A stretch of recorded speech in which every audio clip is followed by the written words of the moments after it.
Puji nama Tuhan, kita bertemu di dalam devotion kali ini. Saya berharap kita semua dalam keadaan sehat.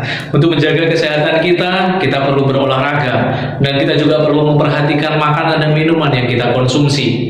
Jika makanan yang kita konsumsi adalah makanan yang sehat, mengurangi yang berminyak, mengurangi yang berlemak, saya percaya tubuh kita akan tetap sehat. Demikian juga dengan pikiran kita, Bapak Ibu Saudara.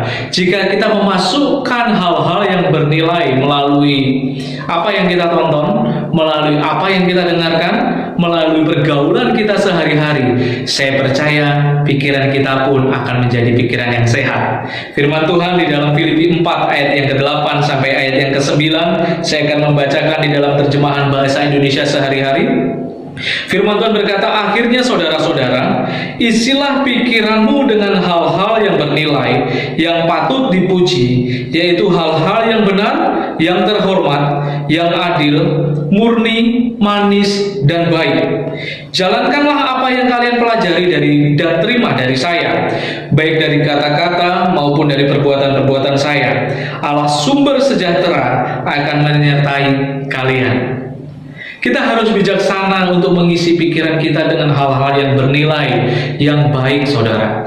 Karena itu akan mempengaruhi apa yang akan kita keluarkan. Firman Tuhan di dalam Amsal 13 ayat yang ke-20 berkata, siapa bergaul dengan orang bijak menjadi bijak, tetapi siapa berteman dengan orang bebal menjadi malang.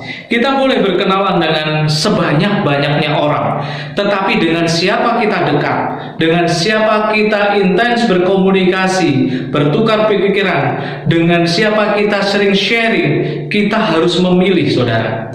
Karena firman Tuhan juga berkata di dalam 1 Korintus 15 ayat yang ke-33, janganlah kamu sesat, pergaulan yang buruk merusakkan kebiasaan yang baik. Pergaulan yang mana? Pergaulan dengan orang-orang yang dekat dengan kita, yang setiap hari berkomunikasi, yang setiap hari kita bisa curhat. Pergaulan dengan orang-orang seperti itu bisa mempengaruhi kehidupan kita.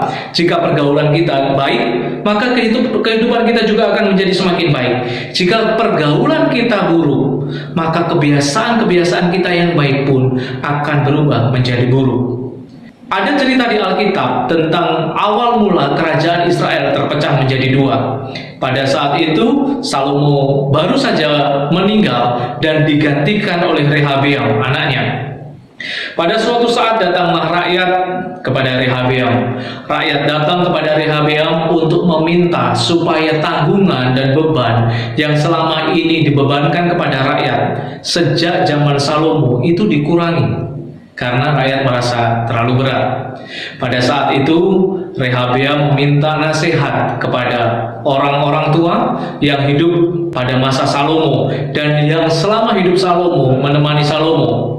Orang-orang tua itu memberikan nasihat bahwa ya sudah, kurangin saja beban mereka supaya rakyat itu tetap menjadi hambamu sampai kapanpun juga. Tetapi Rehabeam mengabaikan nasihat itu. Dia tidak memakai nasihat orang tua-tua Israel itu, tetapi dia datang kepada teman-temannya yang masih muda, teman-teman yang sama-sama main sama dia, yang bergaul sama dia, yang senantiasa bersama-sama dengan dia. Dia tanya kepada teman-temannya itu, dan teman-temannya yang masih muda itu memberikan nasihat kepada Rehabeam. Jangan dikurangi, tapi malah tambahi beban mereka dan tanggungan mereka. Dan akhirnya nasihat dari teman-temannya ini yang masih muda ini itu yang dijalankan oleh Rehabeam. Akhirnya dia memanggil rakyatnya kembali dan menyampaikan keputusannya. Pada saat rakyat tahu bahwa tanggungan atau beban yang akan dibebankan mereka itu semakin bertambah, rakyat menjadi marah dan meninggalkan Rehabeam. Dan selanjutnya, setelah peristiwa itu, kerajaan Israel terpecah menjadi dua.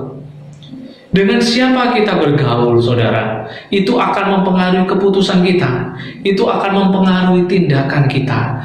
Oleh karena itu, mari benar-benar kita memperhatikan, kita pilih dengan siapa kita dekat. Mari kita memperhatikan dengan siapa kita bisa sharing, dengan siapa kita bisa berbagi kehidupan ini, karena itu akan mempengaruhi masa depan kita. Jika kita memasukkan yang baik, jika kita memilih yang baik, yang bernilai kebenaran firman Tuhan, maka keputusan-keputusan kita, maka tindakan-tindakan kita akan menjadi berkat, bukan hanya untuk diri kita sendiri, tetapi juga untuk orang-orang yang ada di sekitar kita. Tuhan Yesus memberkati.